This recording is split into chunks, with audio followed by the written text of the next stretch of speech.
Hi everyone, welcome back to Talks in Class. My name is Jenna. I'm so happy that you are here with me for another episode.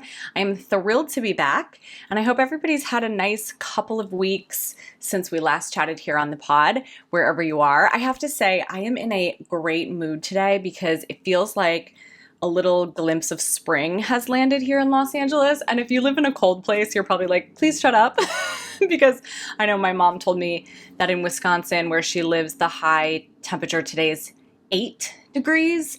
So I really can't complain, but it has been, it's just been a little cooler here. We had some rain and now the sun is out. It's in the 70s and it's just beautiful, which gives me a newfound sense of motivation to actually do things, which is always welcome. I always appreciate a little motivation. So the nice thing about having the rainy, cooler kind of days, especially in LA where it is sunny a lot of the time, is that it gives you an excuse to be lazy and you don't feel bad about it. So the past couple of weeks, I have been doing a lot of vegging out and like bed rotting, and I've been watching a lot of TV. Have you guys watched Apple Cider Vinegar on Netflix? I am obsessed with this whole story. If you haven't, it is about a wellness blogger from Australia from the early 2010s, like the early days of Instagram, and she faked having terminal cancer in order to sell this app and book of recipes because she claimed that she healed her cancer through diet.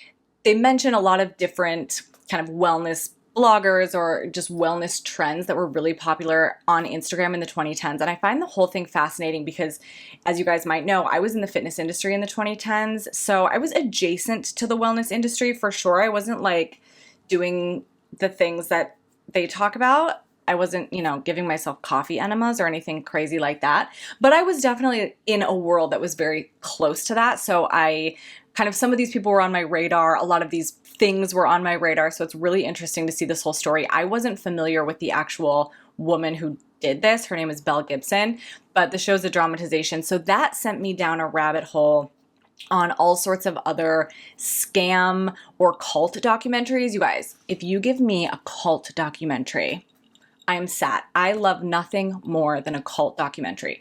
So that's what I've been up to. In case you're wondering how I spent my rainy days in LA, it's mostly watching cult documentaries. So as always, I will start with my what good happened. And this week, this is kind of a fun one. I'll go with this. I spoke on a virtual panel yesterday, actually, for my university, the department where I graduated. Actually, both my undergrad and graduate degrees were from the same department. So that department has an organization for students where they bring in graduates who have, various careers to speak on their jobs and kind of how they got there. So I was able to speak on a virtual panel yesterday with some other people who are in the creative industries, which was really fun. I got to, talk to them and hear their stories, the other panelists. It's so interesting to me what cool jobs people have, because I think when you're young, I knew that when I was in college, I had a very narrow understanding of what a career looked like. So I always love to hear what other people are up to, and then got to talk to some students. They asked us questions and things like that. And the professor who's in charge of this organization was my graduate advisor. So it was fun to kind of catch up. So for this week's episode, we are talking about one of the craziest cultural phenomenons that I personally remember living through in the 90s. And I'm not talking about the Spice Girls or the movie Titanic. I am talking about the Beanie Baby craze. If you are a 90s kid, if you grew up in the 90s, came of age in the 90s, there are a few things that kind of unite us as a generation, or maybe a micro generation, those of us who are sort of the middle of the millennials who truly experienced our childhoods throughout the decade of the 90s. There are brands and movies and toys and moments that we all remember, like the Tommy Hilfiger craze or the Winnie the Pooh craze, and the release of the movie Titanic, both in theaters and later the release of the double VHS tape. There were the Spice Girls, and there was Limp Bizkit and the boy band craze. There was TRL and Britney Spears. There was the Y2K scare. But to me, one of the defining cultural moments of the 90s, something that really defines the decade, my experience of living through the 90s. And I think not just for those of us who were kids, but probably for people of all ages who lived through the 90s, were Beanie Babies, the Beanie Baby craze. And this craze was really, I think, unlike other toy crazes because it transcended just kids. Like, it went beyond the demographic that would usually be interested in a popular toy and really ended up, in many ways, being a phenomenon that kind of spread amongst adults even more than kids, specifically moms. And it was also different because it wouldn't have happened in the way that it did without the internet. Like, without the internet being in this specific phase that it was in at that time, where access to home internet was starting to become very common. Like, a lot of people had internet in their homes, but it was still new enough to where, like, we didn't understand it. You know, we didn't understand that we shouldn't believe everything that we saw online. And the idea of e-commerce was still really novel, and it was allowing people to shop and connect in completely different ways. Beanie Babies were created by a man named Ty Warner in 1993, who, by most accounts that I've been able to find anyway, was kind of an ass. Like, he just was not a very nice man from most people's perspectives, and definitely kind of ruthless when it came to business. He was a toy salesman, and he ended up getting fired from his toy company because the employer, the company that he worked for, found out that he was working on creating his own toy line on the side. And that obviously ended up working out very well for him because that toy line eventually launched Beanie Babies, which made him, I think, a billionaire. I'm pretty sure he officially is a billionaire. And apparently his idea for Beanie Babies came from the idea of kind of the way a stuffed toy moved and felt. He wanted to create a stuffed toy that could be posable, as he called it. So instead of the kind of overstuffed toy that sits in one position, right? A normal stuffed animal is kind of hard and you can't really move it around. He made a stuffed toy that was understuffed. It had a lot less stuffing. And then he put the beans in like the bottom of the toy. So they were in the feet, they were in the butt or the belly or whatever was kind of the base of the toy, so that you could position the toy in different ways, however you wanted, including an important aspect that you could position the toy to cuddle you. It was more cuddly this way. And we're obviously familiar with this design because we have probably all, I would hope, if you're listening to this podcast, I hope you have held a Beanie Baby. So you know this. They have a very distinct feeling. They're floppy, you know, they're not like a normal toy. They don't have that stiff feeling, you know, of a normal stuffed animal. So there was criticism in the beginning, but despite the criticism from these people who just didn't have the vision, right? They didn't understand what to make of these floppy toys. Beanie Babies took off. You know, he was a toy salesman after all, so he knew what he was doing, and he was able to get them into stores around Chicago, which is where the company was based. And then hospitals started to pick them up to sell in their gift shops. And this was all still pretty early in the 90s, like 93, 94, 95. And one of his early business strategies that he started doing right away was to focus on small, locally owned specialty stores or kind of like gift shops to carry Beanie Babies. And this was a really smart move if you think about it, rather than selling to big toy stores or even big general retailers like Target or Walmart, where, I mean, there's just so much stuff, the product could easily get lost amongst all of the other things. So the popularity of Beanie Babies really did initially spread around Chicago, kind of locally in these mom and pop stores. I grew up in Western Wisconsin, which, relatively speaking, if we're looking at the US, is very close to Chicago. It's on the other side of the state of Wisconsin, but still, you know, in the general region. But Beanie Baby mania didn't hit my area until probably around 1996. Like, if I had to guess, I don't remember exactly when I got my first Beanie Baby, but I would place it somewhere around my third grade year, which would have been 1996. And I do remember, though, where we used to buy them. They were only available in a few stores, again, specialty retailers. And the main place that I used to get them was this small, like, craft kind of scrapbooking store. They sold educational items.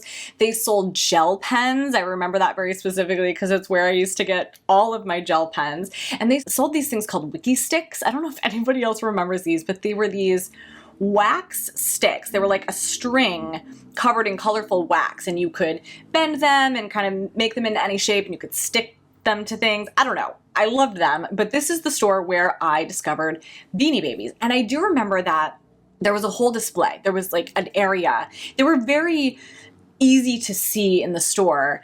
And, you know, this is exactly the point behind the strategy of selling to these smaller, more specialty type stores. And it definitely worked because I don't think, or I don't know if I would have necessarily spotted them had they been kind of tucked in the aisle amongst a bunch of other toys in Toys R Us or something like that. But by the time Beanie Baby mania was hitting my little town in Wisconsin, there were already full-blown Beanie Baby collectors who had started to view these little things not as toys, but as investments. And this, of course, is the part of the Beanie Baby story that, I mean, it blows our minds looking back. When you think about it, it's like, how did people think that these things were going to be like a legitimate investment?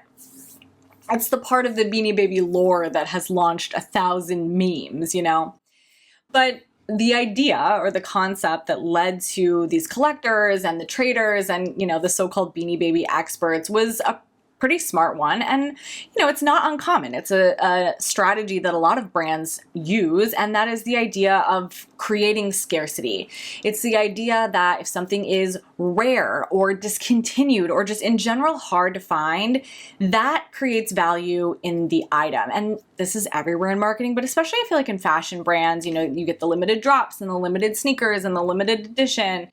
Obviously, every collectible item, the idea of collecting in general has always revolved around this idea of scarcity. The more rare an item in your collection, the more valuable it is. And Ty Warner realized this. And obviously the Ty company wasn't the first company to use this concept to drive up demand intentionally, but the way that it happened at Ty was apparently he ran into some manufacturing issues with one of his toys. And rather than telling customers, you know, sorry, supply chain issues or whatever the actual problem was, he instead tried to spin it as an intentional choice. And he told people that he had made the decision, or the company had made the decision, to retire this particular toy. And people, instead of being just mad that they couldn't get this toy anymore or disappointed, they were kind of excited. They were like, ooh, now it's rare, it's valuable.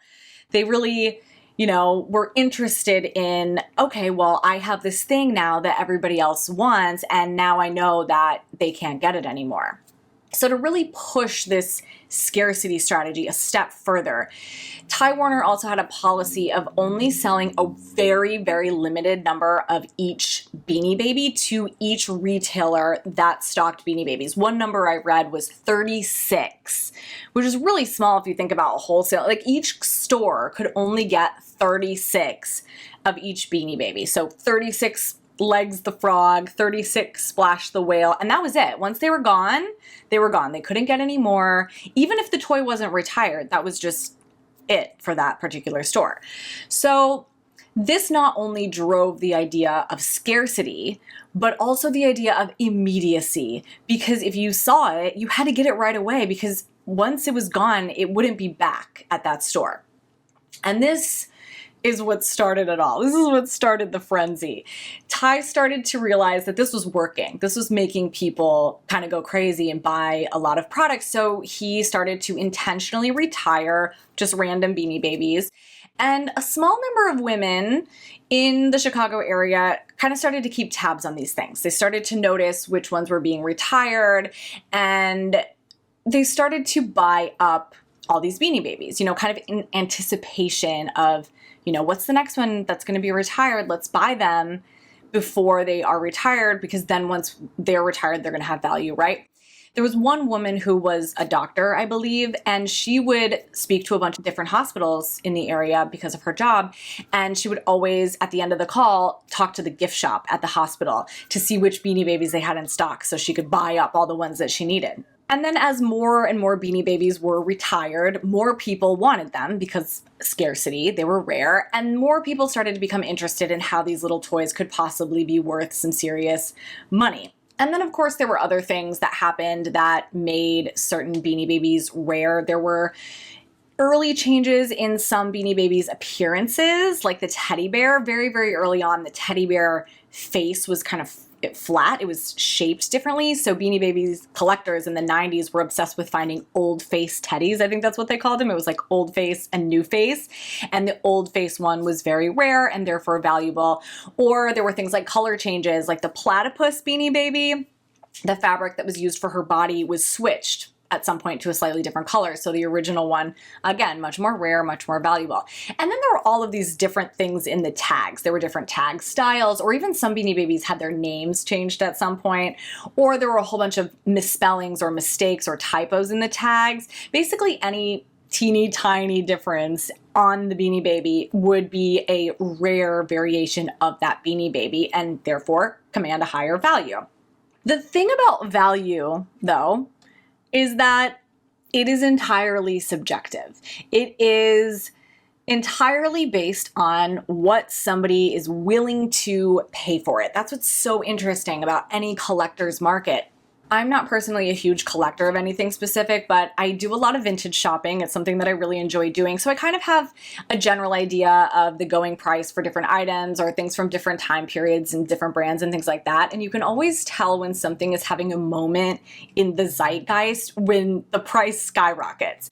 I mean, seeing 20-year-old Von Dutch hats going for hundreds of dollars on Depop a couple of years ago, that was a perfect example. Like, 2000s fashion started trending on TikTok, so the demand for something like Von Dutch products went through the roof, and then suddenly there were a bunch of, young people willing to pay $200 for a hat that I bought at Gadzooks in 2004 for like $30. It's basic supply and demand. There's probably not that many out there. More people want them. Resellers realize it. Price goes up, up, up, up, up. But the thing about the Beanie Babies was that the supply was being intentionally manipulated by the tie company in order to drive sales.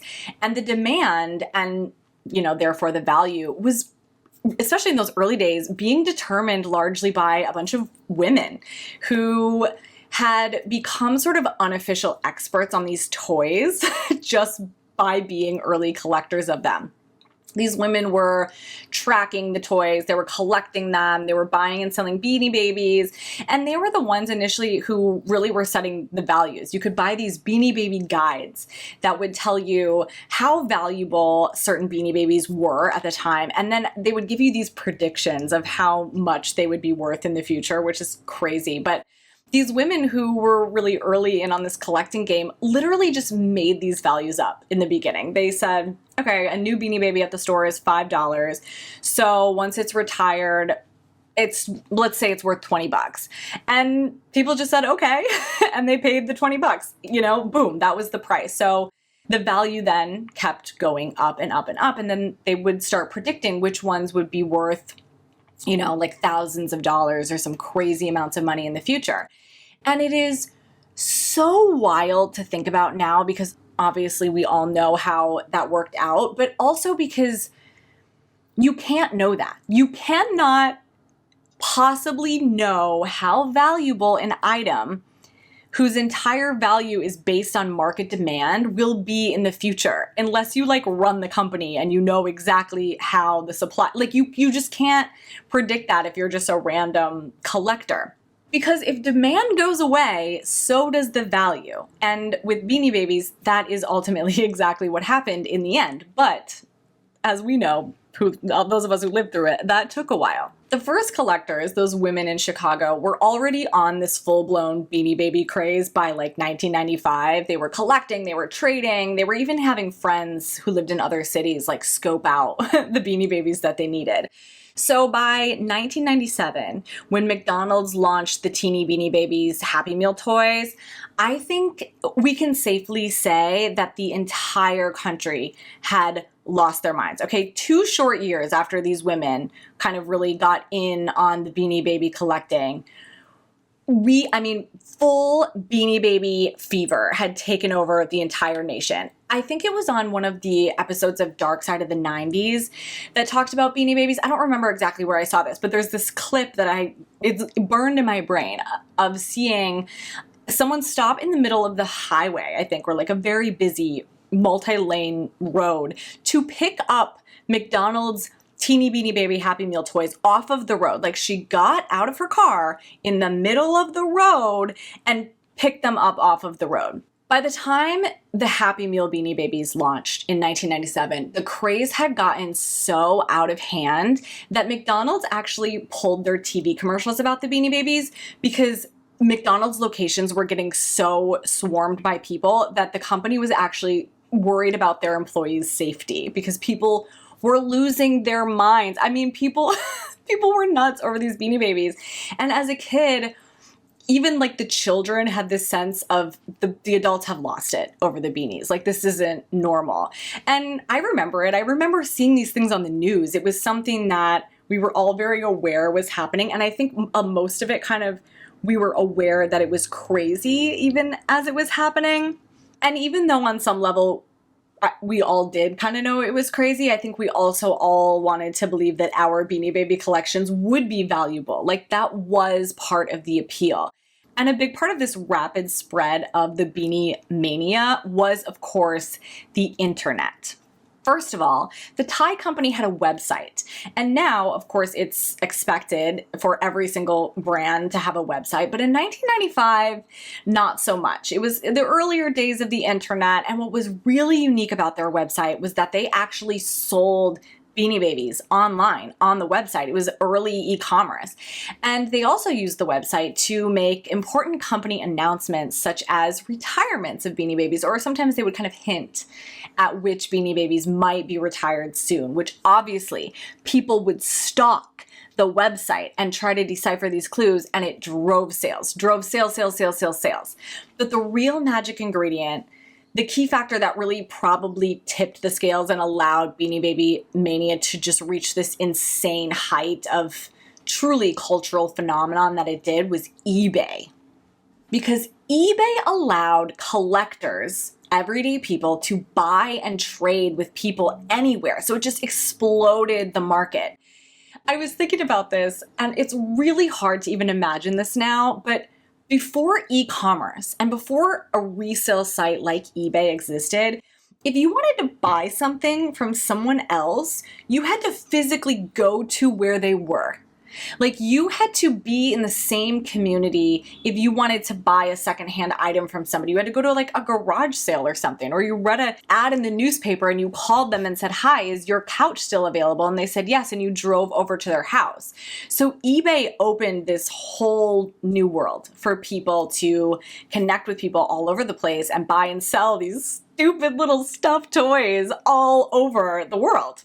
And this just tipped it right over the edge. I mean, this is what got us to the point where, as a society, grown women were hopping out of their cars on the highway to pick up McDonald's Happy Meal toys off of the road, where grown adults were fighting over toys. And not because it was like the hot Christmas gift for their kid, but because they literally thought it was going to pay for that kid's college. People were investing their children's college funds into the Princess Diana bear and a first-generation Pincher's the lobster, thinking that they were going to be millionaires, multi-millionaires someday. But this time, around 1997, I was 10 years old. I was also fully obsessed with Beanie Babies, okay? But I was a kid, so I didn't really care about their monetary value. I do remember my friends and I, kind of getting into the thrill of keeping tabs on which Beanie Babies were supposedly valuable or rare, or which ones had been recently retired and which ones we might have or whatever.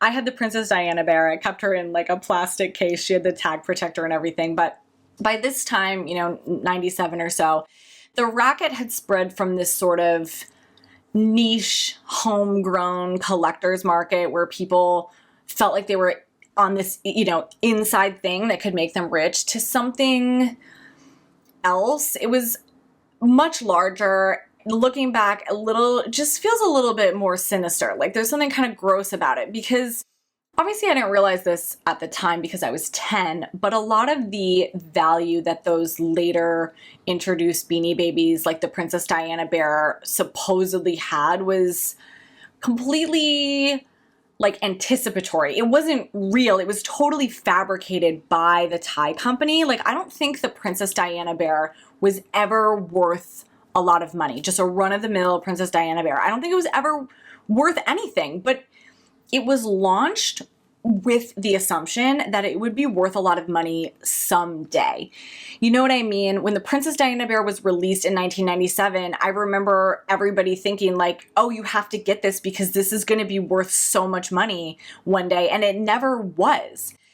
So when the Princess Diana bear was launched in 1997, Time Warner lowered the number that each store could get even more. So if it was 36 before, which is the number that I was most often seeing, he lowered it to 12. 12. So each retailer could only get 12 Princess Diana bears. Full stop. So in my rural Wisconsin area, for example, there were only a couple of stores that sold Beanie Babies, maybe 3. So let's say there were 3 stores in the whole area that even sold them. That means for the entire population of that entire area, there were 36 Princess Diana bears available. That was it. So prices were inflated from day one. I mean, this was the strategy behind it. But stores were literally price gouging the moment that they put these bears out because they knew the demand was so high. And people paid it. That's the thing. People paid it. People were paying like $1,000 from day one for the Princess Diana bear. This wasn't years later. This wasn't a retired toy. This was right away for a toy that was very much still in production. And that's the thing, because the problem with the whole scarcity angle is that in order for a product to really be scarce and therefore command the high value associated with it being hard to find, especially over a long period of time, which, you know, was the goal of Beanie Baby collectors, obviously, as any investment. In order for that to work over a long period of time, it has to be scarce and stay scarce, okay? There has to be not enough to go around for that thing to hold its value. But when you're talking about a toy company that sells these things for, I mean, they were $5. They weren't expensive. Tie company was not the ones getting these crazy resale prices. Those were the collectors amongst each other. So that just doesn't work. The math ain't mathin' for the tie company. The whole idea for the tie company behind the scarcity model was to drive more sales, right? More people buying, which meant there actually did need to be enough to go around. And that's what happened with the Princess Diana bear. After that initial very limited release where they really controlled the supplies and drove up the demand and made everybody lose their mind, they just made a ton of Princess Diana bears. They just pumped them out. I have one. I think my mom bought it for me at the gift store at the mall. Like, we didn't have to go on eBay or pay hundreds of dollars. I think she literally just like went to the mall and bought it. I mean, maybe it was $7 instead of $5, but like it wasn't anything outrageous. I still kept it in a plastic case though, because for some reason we did think that maybe it would be valuable one day, but it isn't. You know, I don't even know where it is. It never was. It was never valuable, that stupid bear, because they just kept making them. The demand continued for a short while when people still thought that it was rare, so they kept making them so they could keep making money. And this ultimately was the downfall of Beanie Babies, pretty much completely. I mean, the bubble burst on the beanies because the supply was greater than the demand finally. When I think back on Beanie Babies and kind of what killed it for me, I think I just simply lost interest. And I think that was probably also a big factor. You know, I was a kid. That's what kids do. We lose interest. We outgrow things. It was the hot new toy in 1996, you know, but by 1998, definitely 1999, it was old news for me just because of my age. Kids in general moved on to Furby, which was impossible to find, I think, in the 1998 holiday season. I remember there was a moment when people thought Furby is going to be the next Beanie Baby. That's going to be the next thing that's like valuable, but that passed really quickly. And then I think a lot of us just aged out. You know, that was the case for me. By 1998, I was 11 in 1998. I was 12 in 1999. I wasn't into toys in the same way anymore. I wasn't into the same kinds of toys going into middle school, I was into like, I don't know, the Delia's catalog and Bottled Emotions perfume and bug juice on the Disney Channel or something. So I didn't even know what truly ended the Beanie Baby craze until I started looking into this more. I never knew that any of this happened. Like beyond the Princess Diana bear in about 1997, anything that happened after that was never even on my radar because I just didn't care anymore.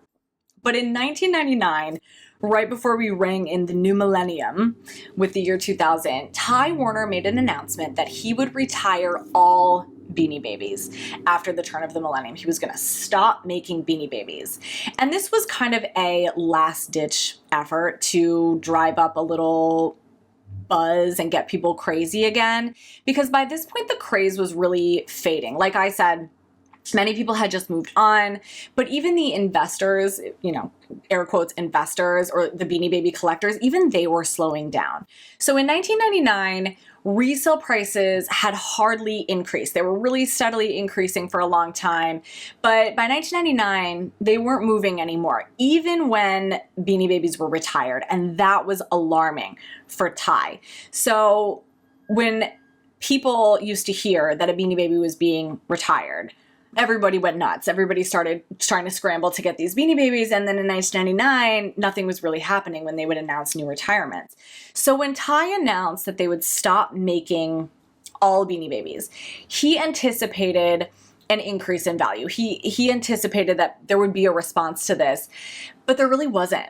There really wasn't. All of those collectors, all those people who had bought up every Beanie Baby that they could find or invested their kids' college funds or all of their life savings into these things, instead, they all freaked out. They were worried that if Beanie Babies no longer existed, their collections wouldn't be valuable anymore because the whole thing is gone, right? So just like any other investment that looks like it's about to turn bad, everybody wanted to sell, you know, it was sell, sell, sell, get rid of all the Beanie Babies. So they flooded the resale market with all of these Beanie Babies. So the supply finally overtook the demand.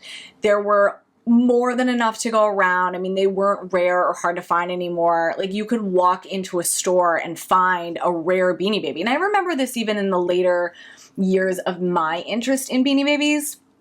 I have a bunch of Beanie Babies that are now like Beanie Babies that are on the list of rare Beanie Babies. I have a lot of them, and we bought them all in those later years because they weren't hard to get anymore. And like I said, we never paid crazy amounts of money for them. We literally bought them at the mall. So they weren't worth anything anymore. If I was buying them at the gift shop in my mall in Wisconsin, they weren't commanding crazy prices on eBay because you could literally buy them in the store. So ultimately, the Ty company ended up announcing a new line of Beanie Babies starting in the year 2000. And after all of the hype and the hoopla around, you know, retiring all the Beanie Babies and it was the end of the Beanie Babies, I think people kind of felt duped, you know, like they were kind of on to Ty Warner's scheme. By then they realized, okay, maybe this hasn't really been that genuine all along. And obviously we all know what happened. They're not worth anything now. There are people who legitimately invested their life savings into Beanie Babies. There are people who lost everything that they had over Beanie Babies, while Ty Warner became a billionaire by intentionally manipulating the market on this weird floppy little stuffed kid's toy. I think when a lot of us look back on it, we think about, you know, this sounds crazy, like, haha, what a crazy thing. But there were people who really believed it, you know, like there were people who really thought that they were going to make money off of these things or that it was going to provide their family security in the future. And that was kind of sad for me when I was looking into this. You know, I found a couple of things about specific people who had invested a lot of money, and some of them still have their Beanie Babies just kind of sitting around collecting dust because, I mean, what do we do with them now?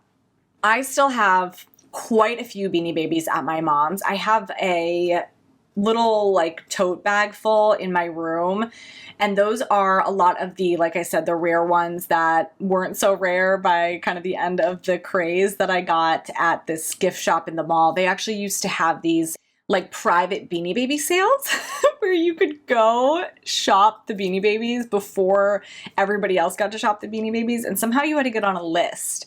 And they would call you, like I think it was like a lottery system. They would call you if your name came up, and you would get to go to the mall before the mall opened at 7 o'clock in the morning or something, and you would get to go into the store and buy these Beanie Babies, have first access.